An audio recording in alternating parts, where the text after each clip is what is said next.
أعوذ بالله من الشيطان الرجيم بسم الله الرحمن الرحيم نحمده ونصلي على رسول كريم أما بعد فأعوذ بالله من الشيطان الرجيم بسم الله الرحمن الرحيم.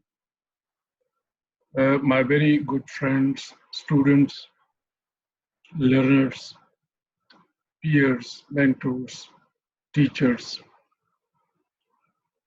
and supporters of this channel, Assalamu alaikum. And I welcome you all once again to continue with this environmental impact assessment lecture series. I formally start with the verses from the Holy Quran. Inna a'atwaynaka al-kawthar wassalli li rabbika wanhar inna shani'aka huwa al-abtar. Sadaqallahu al-azim. As you know that in the last two lectures, we basically discussed the EIA process and the various steps involved in the EIA. And then in the second lecture, we discussed the various methods and tools which are used for predicting the impacts and how the impacts before and after the projects are assessed to these tools or these methods. In today's lecture, we will take a holistic approach to the risk assessment and the steps which are normally involved in the risk assessment and how these steps are then applied to the risk assessment in the environmental parameters. So more or less the risk assessment process is generic. And if you remember, we discussed this also in the project management lecture series, that while we are assessing the risk, we try to first of all develop the risk plane or risk context, and then we try to identify the risk or problem. And once the risk is identified or the problems are identified, then we assess the risk in qualitative and quantitative terms, that is the ranking and the monetary value of the consequences and the probabilities, which is basically quantitative assessment of the risk. And once we do that, then we develop the risk management or risk response plan. And this response plan is then used as a baseline for monitoring the risk during the currency of the project. And then we may anticipate some new risk during the currency of project and so on.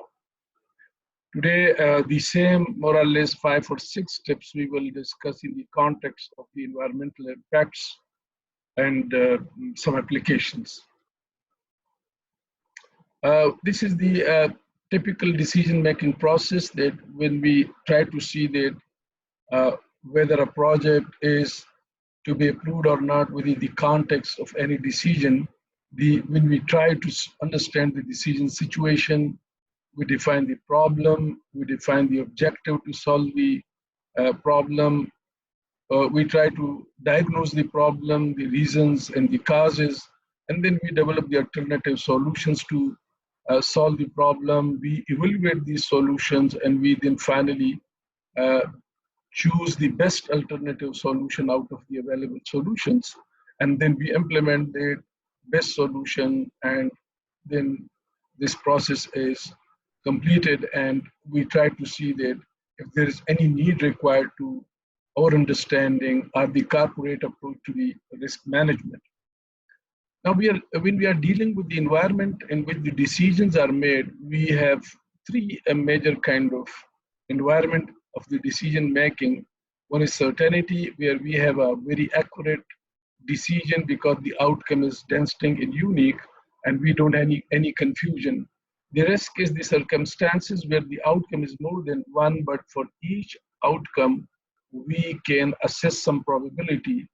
And the third is uncertainty, where both the outcomes are more than one, but likelihood of such outcomes cannot be assessed with accuracy, and this really makes us very difficult for us to make the decision.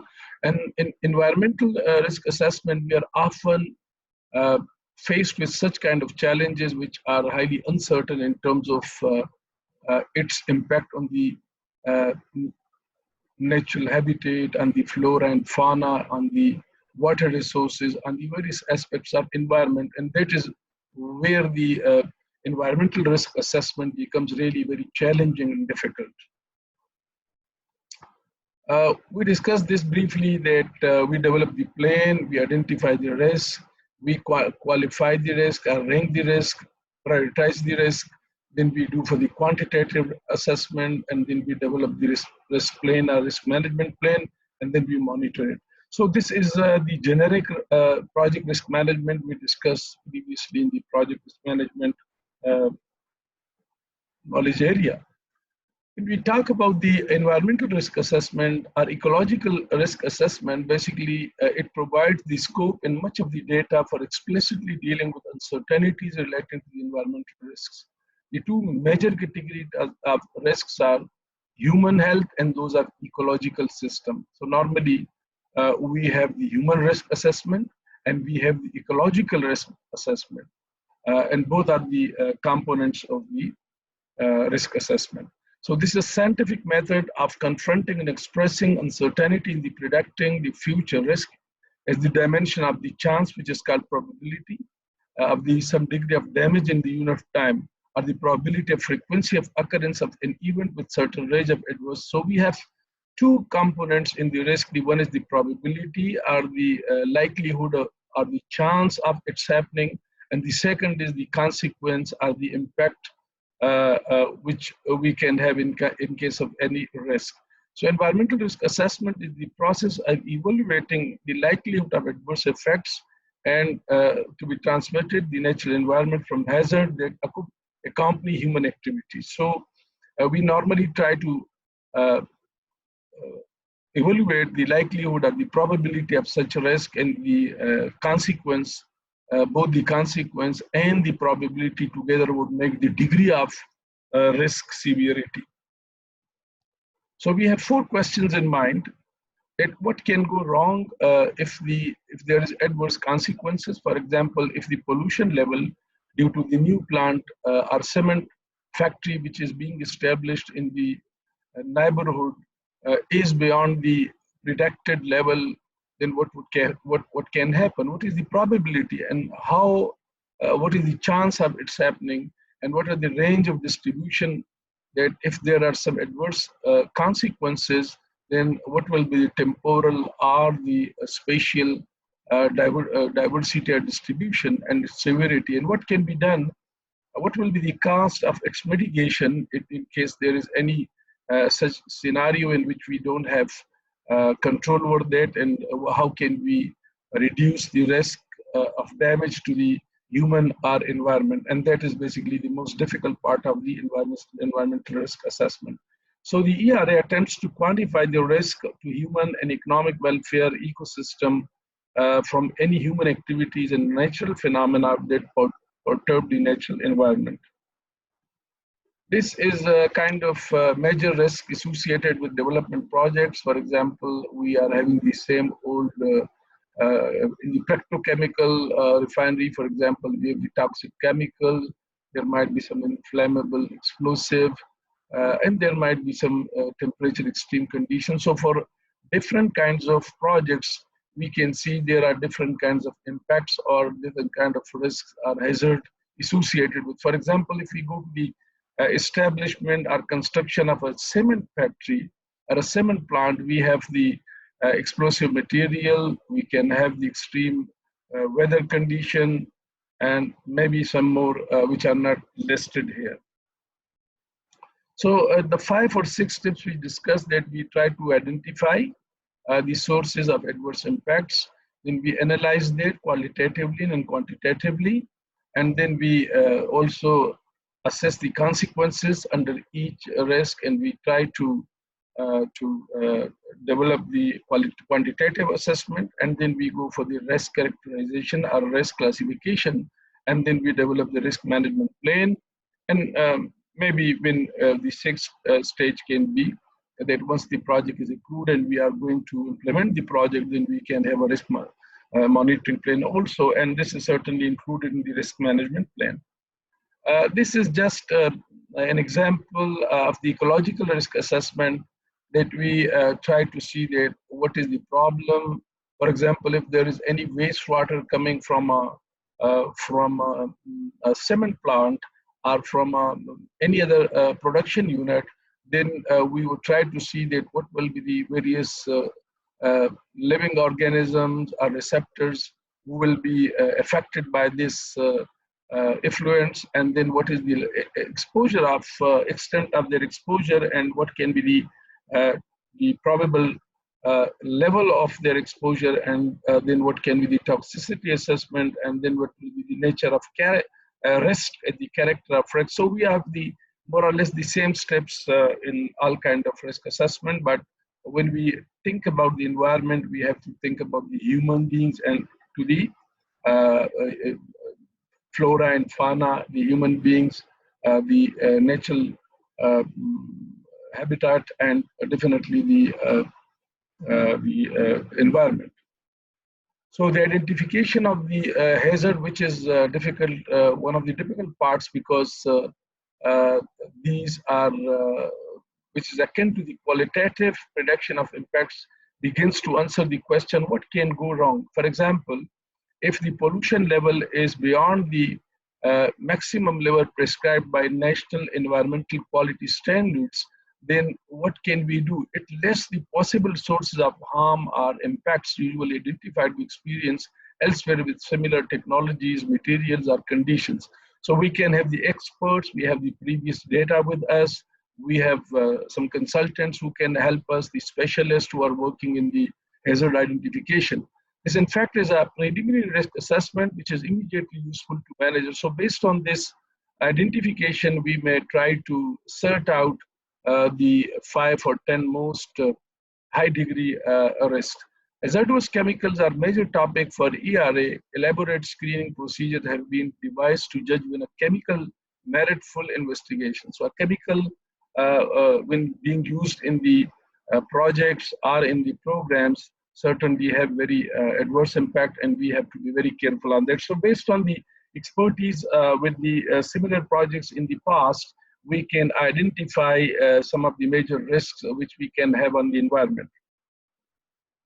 This is just kind of, for example, in the ecological risk assessment, we can have the transport seepage, we can have the contaminated water, there might be some product transportation, there might be fuel storage which can harm the, so there are different aspects which can then lead to certain hazard based on the activities which we can expect in the project. Once this is done, then we go for the analysis, which is basically the quantification of the risk we have identified in the previous steps. And so we have two types of questions in mind, that what can be the probability or frequency, and what can be the resultant consequence of that risk. So this sets the practical boundaries for the assessment. Much of the hazard account will be covered during the scoping of the EIA. So normally we know that these risks are the impacts, its impacts are normally identified by the screening and scoping. Once we decide that the project has to be assessed for the environmental assessment, then during the scoping stage, we also identify the major hazards which can come during the currency of project or during the operations of the project. For example, a hazardous chemical may expose a risk at any stage of life cycle, that is from mining, refining, synthesis, manufacturing, processing, compounding, storage, and transportation. So these are the various phases in which we can expect the harms and the hazards from the use of that chemical. And again, the post-use waste disposal or recycling of that material once it is used. So risk manager must state their concern and indicate possible linkages of operations to mitigate measures. Some of the scoping choices can be, for example, you can see the impact of that risk on the geographic boundaries. which is normally the spatial extent, that for how uh, long or for how uh, length of the boundary this risk can protrude or this risk can extend. And normally that is called a spatial extent. And the second one is the temporal. For example, in most of the projects, the impacts are temporary in the construction or development phase, and once the project are completed, these hazards are then finished, or these are reduced. So definitely the temporal extent of these hazards is also very important.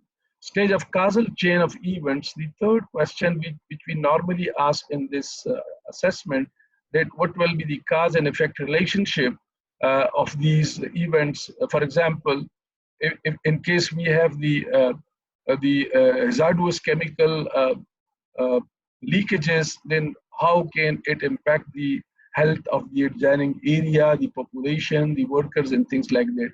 Phases of the technological activity. There might be different phases, as we discussed in the last slide, that it may be in the mining, it may be in the transportation, the use, the operation, and the application, and maybe in the disposal stage. So you have to be very careful about the different phases in the use of technological activity, or even in the project life cycle, we have different kind of risk in different phases. So you have to identify these phases, these risks phase-wise, whether to include routine releases or just accidents. This is again a very important question, that maybe the routine release is admissible, but in case of accident where the release is beyond the admissible limit, then definitely we need to take a very stringent impact mitigation measures, whether to include workers or just the general population. This again is also very important, that whether you would like, when you are thinking about the boundary or the spatial extent of the any environmental risk, then definitely you have to be careful first about your employees, and if they are protected against such, then definitely you will think about the population which is adjoining the project area. And then definitive endpoints for health and ecosystem effects. That is again the temporal and the spatial combination, that you cannot go for unlimited extent or time, and definitely you have to see that how these results can be restricted for time and space. This is just telling us, for example, the exposure identification of air, groundwater, surface water, and soil. For example, if the wind, airborne dust, etc., and if it is inhalation, maybe one of the impact. Groundwater ingestion, dermal contact can be another impact. Surface water, creek and lakes, ingestion, people, and dermal contact, the skin contact, and the soil, which again, so these are some of the exposures which we can have from these different contaminations in the air, groundwater, surface water, or soil. Once the third is, once we identify the extent, then and the probability and the extent and the temporal relations, then the next very important is to estimate the hazard in terms of its classification. And for this, we would need to know about the probability of the risk and the consequence. And once we multiply the probability with the consequence, so we come up with the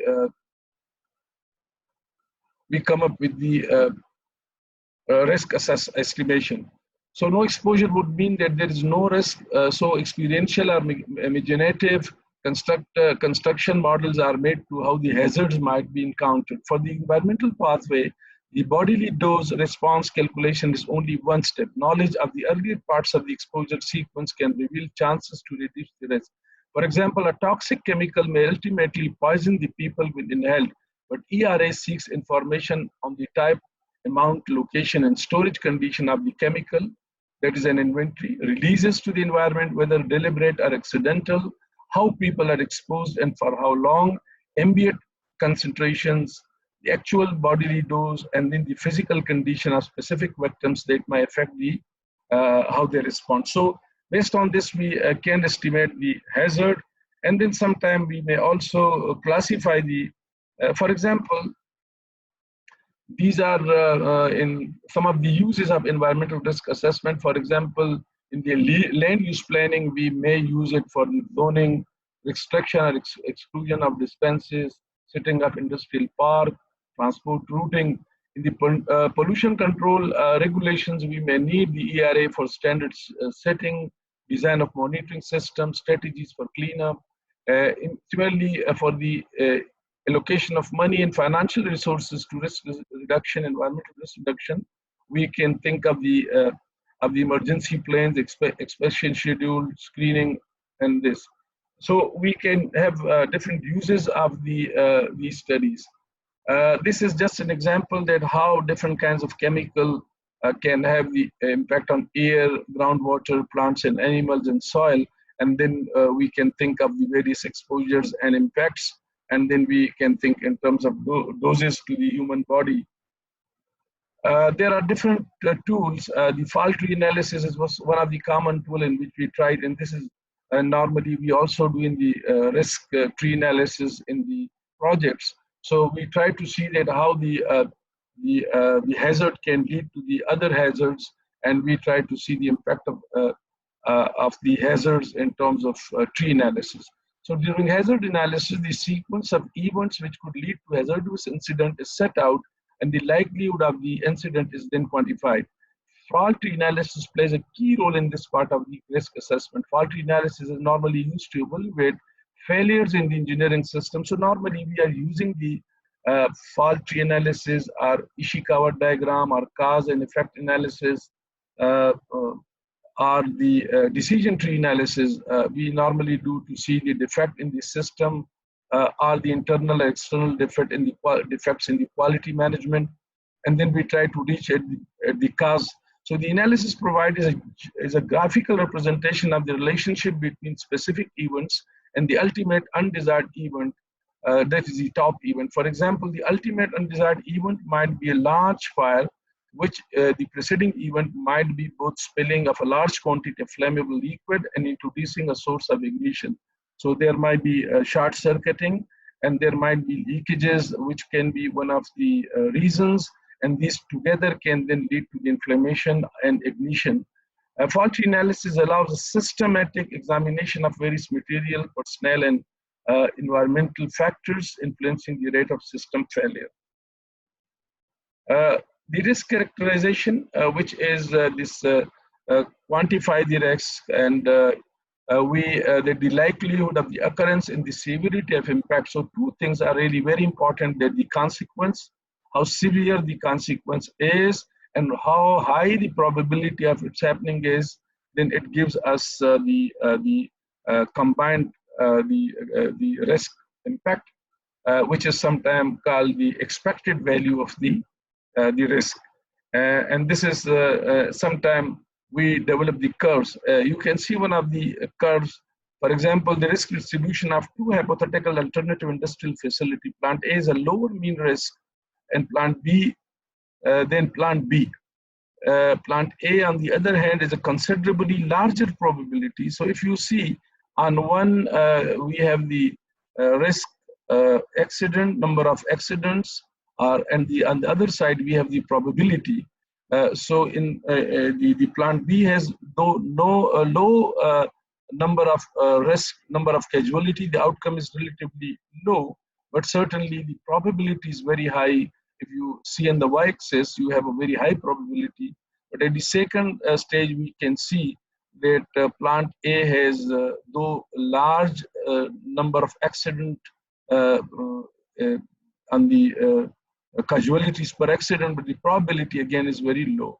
So larger probability the A has, but there is no objective way to combine the two criteria, expected value and distribution, and different groups, people make different choices. So this is mostly qualitative analysis. It may not be very easy to quantify the likelihood and the event, the consequence of event. So we may characterize the risk based on the exposure period, the potency of toxic material, the number of persons involved, the quality of models, the quality of data, assumptions and alternatives, the uncertainties and confidence in the assessment, useful risk characterization, which include the probability of the frequency of events.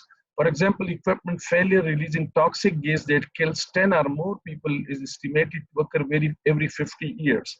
So the casualty or the consequence is no doubt very high, but the probability is maybe once in 10 years, which is not a on very high side. Annual additional risk of deaths, for example, maybe 1 in million, number of excess deaths per million, annual number of excess deaths in a specific population. So these are some of the considerations which we normally. So once we have these two things, one is the likelihood or probability, and the second is the consequence. For example, if the probability is such that it is almost certain, which means that it is expected to occur in most circumstances. This is most certain. The likely it will occur in most circumstances, possibly in some circumstances, and unlikely maybe could occur in very few circumstances, and rare may occur only in exceptional. When we look at the consequence, for example, if there is no measurable environmental impact, it will be maybe insignificant. Minor means that a short-term impact. Moderate would mean that moderate environmental impact, and major would mean that it's a long-term impact, and severe would mean an irreparable. So when we when we mix these two, the likelihood, which is the probability of the happening of the hazard, and the consequence, we combine together and we develop the matrix of the risk classification. For example, we have the likelihood on one side and we have the consequence, and combining the two, for example, the high level, maybe the combination of almost certain with the probability is more than 90%, but though the consequence is not very significant, but since the probability is very high, so we have a very high level of risk. So you see that based on this, we can quantify or we can characterize the risk in terms of extreme, very high, medium, and low. So maybe 3 or 4 or 5 types of risk are identified, and we finally see that how the risk management plan can be developed to deal with these. So once this is done, then we come to the final fifth step, and that is to have the risk management plan. The communication of environmental risk assessment results should take the form of decision analysis. That is, what options are available, and for each option, what are the risk, cost, and benefits, and how are these distributed within society. Proper comparison and communication can actually change lay people's misperception of risk, so participatory decision making may proceed on one more rational, less emotional basis. Risk management is the use of EIA results to mitigate or eliminate unacceptable risks. It is the search for alternative risk reduction actions and the implementation of those that appear to be the most cost effective. Most human activities are undertaken for obvious and direct benefits, and risks are intuitively compared with these benefits. So we always think to reduce the risk and mitigate the risk to get the maximum benefits of the projects. Avoiding one risk may create another risk, which is maybe not predicted in the risk register, but when you are implementing the projects, you can think of the residual risks which are not accounted for in previous analysis. When we look at the history of the environmental risk assessment, technologically it began in the World War II in military operations, in the nuclear energy and space exploration fields. The concern was mainly with infrequent but catastrophic events. Since then, the number of severe industrial accidents that have captured headlines has increased. At the same time, environmental concern have become a central theme in the public policy discussions. So factory explosion, oil tanker spills, chemical tanker accidents and derailments, and petroleum product fires have generated a public demand for prevention and a profound concern for victims and damage to the natural environment. So that has a very, in 1980, the Scientific Committee of the Problems of the Environment Scope was developed, and they developed some kind of approaches for the environmental risk assessment. In 82, the European Economic Community Seveso Directive was promulgated. In '84, the World Bank developed, after the Bhopal incident of the atomic reactor leakages, they developed the disaster guidelines. In '87, the Organization of Economic Cooperation, OECD, compiled a report on the environmental risk assessment. In '87, the much referenced Brundtland report of the World Commission on Environment and Development, OECD, further deployment of the technological and risk assessment methodology, and then the Asian development developed their uh, environmental ERA for the uncertainty in EIA, and then the commercial. So this is going, there might have been a number of more developments in the last 10 years or 20 years, because this data is not only up to 1992, but certainly the environmental risk assessment and its more uh, concern is growing about the environmental accidents we have around, and certainly the world is becoming more and more concerned about this, and the environmental legislation is becoming more and more stringent on controlling the environmental risks. So I think this is the last slide. Thank you very much. Very brief today, but certainly it was really very important. It is dealing with a very important part of the EIA. So thank you very much. And at the end, once again, I pray to Allah subhanahu wa ta'ala in these holy days of the very holy month of Ramadan, that may Allah ta'ala subhanahu wa ta'ala bless us all with more energies to offer our Sawm Salat, and we are enabled to offer our supplications, and we also solicit the blessings of Allah, and may Allah subhanahu wa ta'ala emancipate us from the fire of hell. This last Ashara of the Ramadan is basically the Ashara in which we can emancipate ourselves from the Nari Jahannam. Allahumma ajirna minan nar. Oh my God, oh my Allah, emancipate and protect us from the nar of hell, from the fire of hell, from the fire and azab of hell. Ameen. ربنا تقبل منا إنك أنت السميع العليم وتب علينا إنك أنت التواب الرحيم. Thank you very much, ladies and gentlemen, and have a nice time. For next lecture, we will continue with this series of EIA.